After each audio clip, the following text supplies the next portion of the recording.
Hi, this is Eric, and I'm back with another video. It is Friday, July 24th, 2026. And there's been a lot of controversy in the blogosphere, so to speak, and among various experts, presumed experts, about what direction the war in Ukraine is taking. And parenthetically, at the end of the video, I'll also raise the issue of Iran.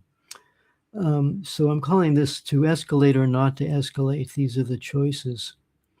So as an introduction, the war in Ukraine has been a vector for the U.S. war against Russia. People who don't know this have really not been paying attention for the past, since 2014. In 2014, the United States staged a coup against the democratically elected government of Kiev. And the United States itself has not even denied a fateful phone call made by Victoria Nuland, who is the Undersecretary of State for Eastern European Affairs. I think that was her title, in which he was talking with Jeffrey Pyatt, who is the ambassador to Ukraine, and they were discussing who they were going to install as a government after the coup that they were planning, and they were using the grandchildren and great-grandchildren of the Nazi collaborators in World War II who had committed massive atrocities, in conjunction with the German, the Nazi invaders to the Soviet Union. So this is, these people are they're extremely Russophobic. They're very hostile. They have a very a nationalistic myth about their whole identity. And it kind of gives them a license to commit lots of violence. So for some reason, Russia did not give the president, Viktor Yanukovych at the time, the president of Ukraine, the support that he needed. And as a result, this extreme Russophobic regime with Ukrainian Nazi descendants came to power. To me, it's a mystery why Russia didn't support the president to crush this obvious externally supported armed uprising. The result has been an ongoing war against ethnic Russians in eastern Ukraine as well as in Crimea, with an ethnic cleansing campaign attack planned and starting in February 2022. Russia finally intervened. So I was following all this stuff as it was going on, and there had been a significant conflict in 2014 and 2015. This regime's military was on the verge of being surrounded and defeated, and Angela Merkel went to Moscow and pleaded with President Putin to create a negotiated settlement, which was called the Minsk Agreements. She had no intention of fulfilling those agreements. They were playing for time so that the Ukrainian military could be built up to commit the so to speak, of coup de grace when they were ready. And in 2022, the shelling that had been going on in the Donbass area, in Donetsk and Lugansk, was extremely intense. It was like from 40 shells a day. Can you imagine? You're living in a city and you're being shelled 40 times a day. And within a couple of weeks, it's now up to 1,400 shells a day. What would you do? You'd ask somebody for help. And in this case, the people of Donetsk and Lugansk pleaded with the Russian government to intervene. And what happened was there was a vote in the Duma, that is the Russian parliament, saying we should finally recognize these people as breakaway countries from Ukraine, which was obviously planning. They were gunning for them. They were planning to destroy these peoples, commit ethnic cleansing and mass murder, just as they had done to ethnic Russians and Poles and Jews in World War II. So 2022, February, Putin finally gets the message.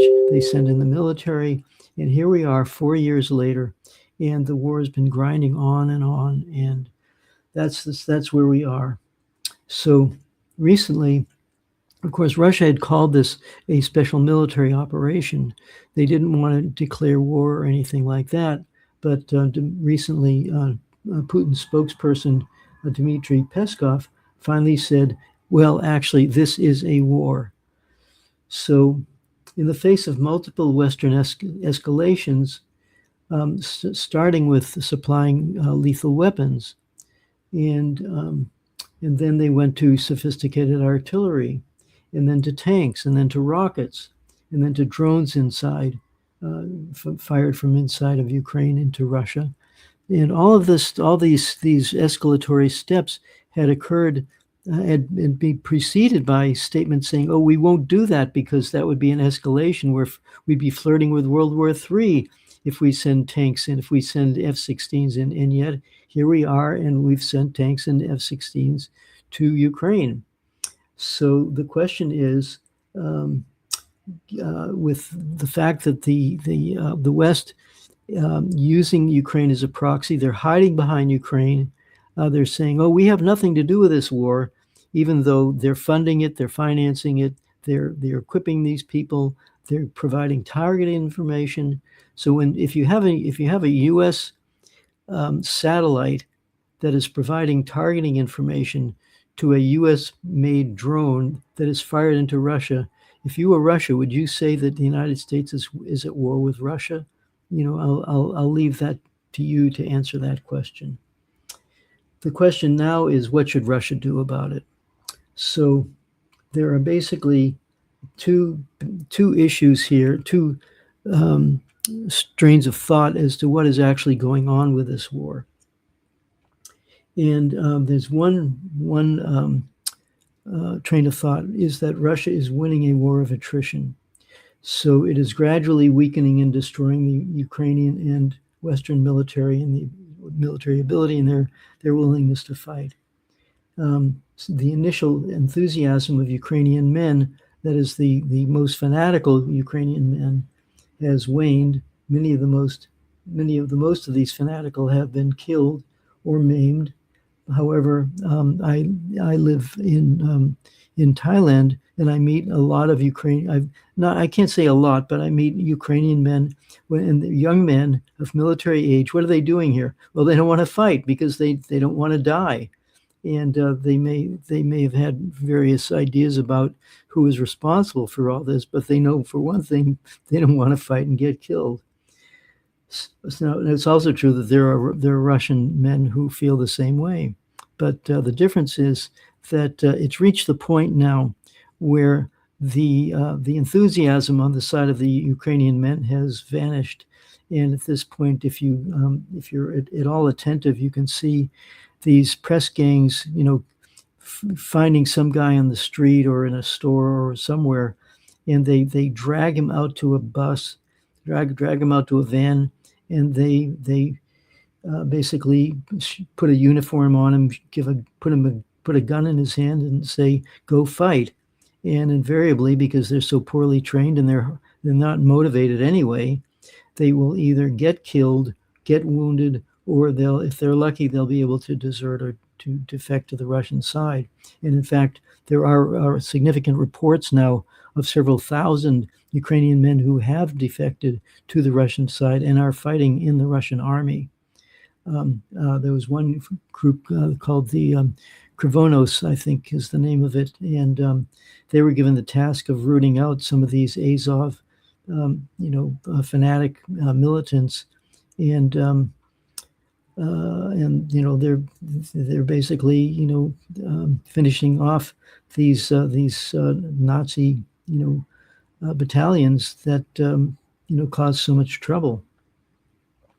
But in any case, Ukraine is gradually losing more and more territory, but at the same time, and also the Black Sea ports have just gotten cut off, and Russia is headed for control of all of Ukraine up to Odessa and Kharkov and Sumy and the Dnieper River. However, the other side of it is that there is other commentators who think that Russia is losing because they haven't, quote unquote, finished the job. And there are, there's not just, I mean, I see the news reports. I actually know people who are living in areas that are getting hit with these drone attacks, and they've lost their electricity, they've lost their water. It takes some time to get it restored, but it's no fun if you're living in a war zone like that, whether it's in Russia or in Ukraine. But the point here is that there's one particular commentator who says that if Russia doesn't exercise strategic deterrence, that is, Russia has to do something, has to get tough in order to convince the West that this war is lost and they can't continue it. So now there are in the post that I have below this video, there's a picture of Sevastopol in Crimea, and it's taken in I think it was 1944, and it shows basically a block of buildings that are all bombed to heck. But on the other hand, you scroll down a little bit further, and they show there's a picture of Sevastopol nowadays, and you can see it's built up and looks quite nice. So even though I do have a friend who is, living in this situation, it's not like the Crimean Peninsula is under a major attack. It's not like the Nazis have invaded and they've just bombed everything to crap. It's not like that. So there's many Russians who are saying, have a stiff upper lip. This war is war, and we just have to put up with this while we continue to slowly defeat Ukraine. So there's that attitude that is prevalent among certain elements, especially people who've had military training. Now, the question that is facing both sides of this are what choices does Russia have actually to face this new situation where the West has escalated with significant drone attacks, sending hundreds of drones into Russia and some missiles as well. And what should Russia do about it? That's the question. So from what I can tell, there are basically four choices that Russia has. The first one is to simply continue doing what it's doing. And Russia is gaining more territory. The Kiev regime is becoming more and more unstable, given the recent removal of commander of the army Syrsky and the popular defense minister Fedorov, I think his name was. The regime itself is very unstable. So there's that aspect of it. And if Ukraine is doing so well, why are they changing the top commanders, the top leaders? So that argument that Ukraine is winning is over the long haul is it's less than credible. Let's put it that way. The expectation is that if Russia just keeps going, and it does appear to be gaining momentum, that the overall situation in the Ukrainian army will finally just crack and collapse, and then Russia will be able to make a very rapid advance towards the Dnieper River and probably capture Odessa, Kharkov, and Sumy, as my Ukrainian friend and I discussed in an earlier discussion that I posted. So that's the first choice of just kind of keeping going. Now there's some other choices that are possible. And there's a fellow named Sergei Karaganov, who is a Russian theorist and academician, and he suggests using a demonstration strike using an Oreshnik missile on a NATO in a NATO territory. And these missiles are very, very powerful. And Europe would be, if you fired an Oreshnik missile, let's say, a block away from the Brussels, NATO headquarters, something like that, or maybe hitting NATO headquarters. That would send a clear message, and would the West, escalate from that point, or they realize, no, we've lost, we're going to have to give up. But he says if they don't give up, then they should use, and this is his idea, I'm not recommending this, this is his idea, that they should use tactical nuclear weapons. Now, the other issue is, the other possibility is to do decapitation. So we saw what happened with the United States going into Iran and doing a decapitation strike where they knew where the leaders were and they killed them.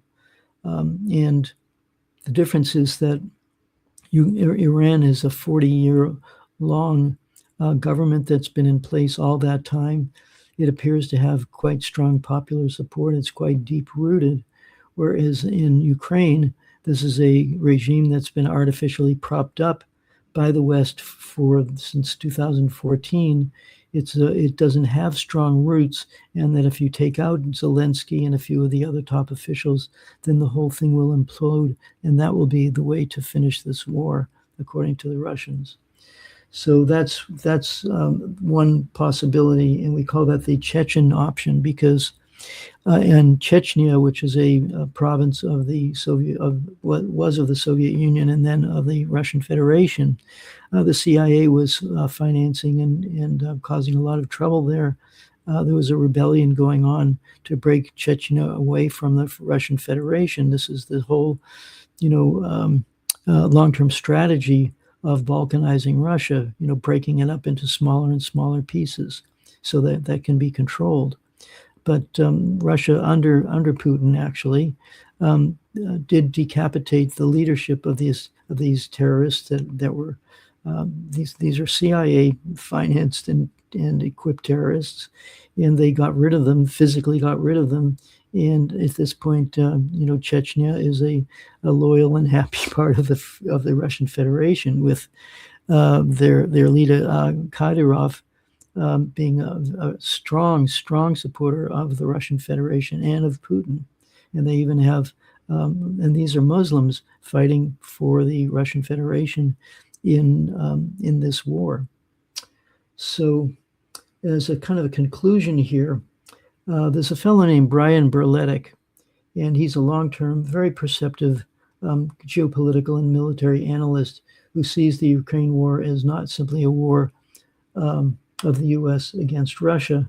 It's not just Ukraine against Russia. It's not just the U.S. against Russia. It's the combined West against the entire the rest of the world, and they have been in a dominating position for 500 years, and they're ruthless, and they've been ruthless for 500 years because many atrocities, genocides, and so on.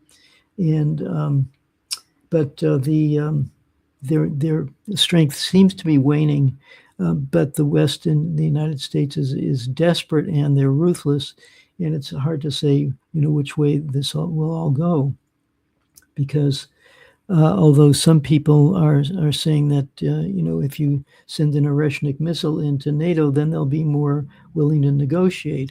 But they've proven again and again that they don't want it there. When they negotiate, they always negotiate in bad faith. That's the problem, that the West is simply, we can say, they're non-agreement capable, as the Russians have called it. The West is, when they use negotiations, they use them to buy time and re-equip and reorganize to fight and attack again. Agreements get trashed, and so the whole idea of strategic deterrence is unlikely to cause a complete change of heart in the West, according to him, in the way I see it as well. So in terms of my own thought, I see basically three possible resolutions to this long-standing problem that really has come to a head since the fall of the Soviet Union. So the West's own internal contradictions, which are we have failing societies, massive unpayable debts, will cause an internal collapse of countries in the European Union and in the United States. The U.S. has a debt of $38 trillion. How is that ever going to get paid back? We borrow to do it, and we're just digging ourselves in deeper. So the issue is that we need a strong civil society, an educated society to take control back from these ruling elites, which are basically committing suicide and driving the world towards oblivion.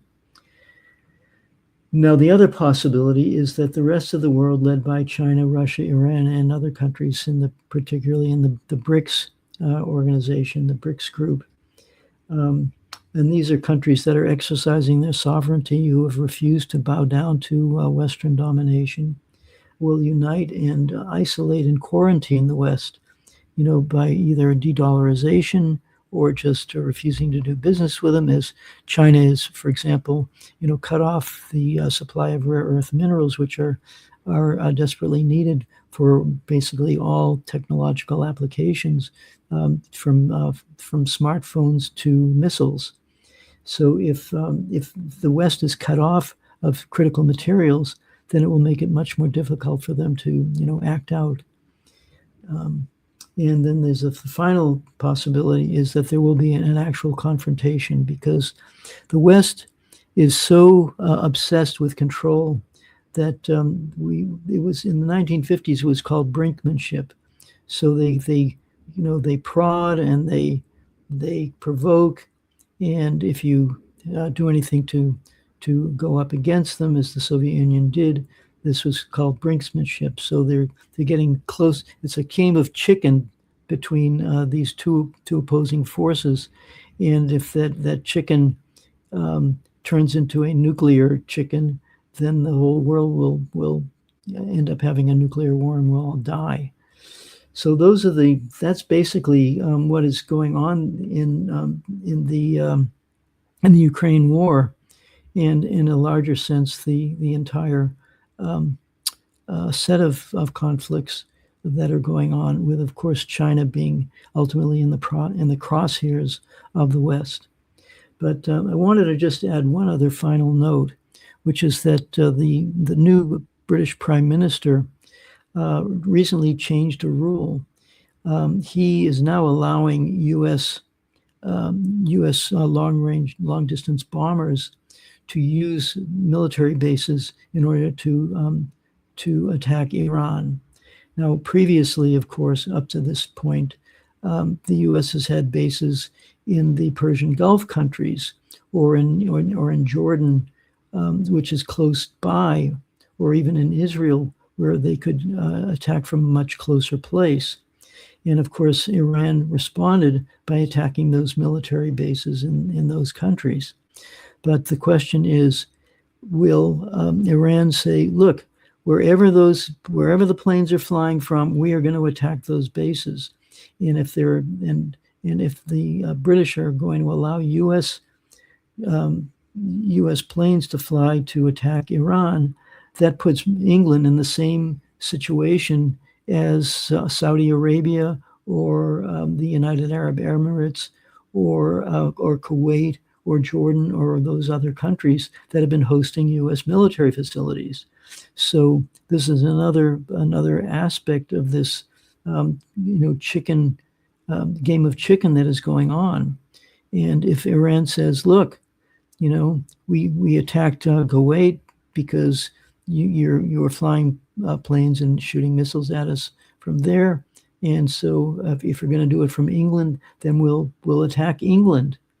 And Russia recently also said that these attacks on Russian territory that are ultimately originating from the European countries, they may go after the munitions plants that are making these missiles, or the decision-making centers like the Ramstein air base in Germany, which is where many of the war planning goes on. So this is the situation that is going on now. And as I say, there's various decisions or choices that are going to be made. And the question is, where is this all leading us? It's a very dangerous situation. And I just don't know where it's going. But the thing that really concerns me the most is that the West has shown itself to be ruthless and uncompromising and um, not credible. They're untrustworthy. They simply cannot be trusted. So that's with this kind of situation, it makes diplomacy very difficult, and that means it's war. And this war, with the kind of technology that we've got nowadays, puts us in a very precarious situation. So that's what I wanted to bring to your attention in this video. Thank you again for listening to me, and I hope you'll support my channel. I appreciate everybody who has signed up and subscribed, and appreciate if you have made a donation. That's even better. You can make a donation through PayPal, or through Buy Me a Coffee, or signing up through Substack, or buying an information billboard T-shirt, which I'm not wearing at the moment, but these T-shirts have a message on them that you can go to the website and see if you want to have a T-shirt that will hopefully give people an opportunity to think about some of these deeper issues that I'm trying to bring up here. So thanks again for listening, and I will talk to you again soon.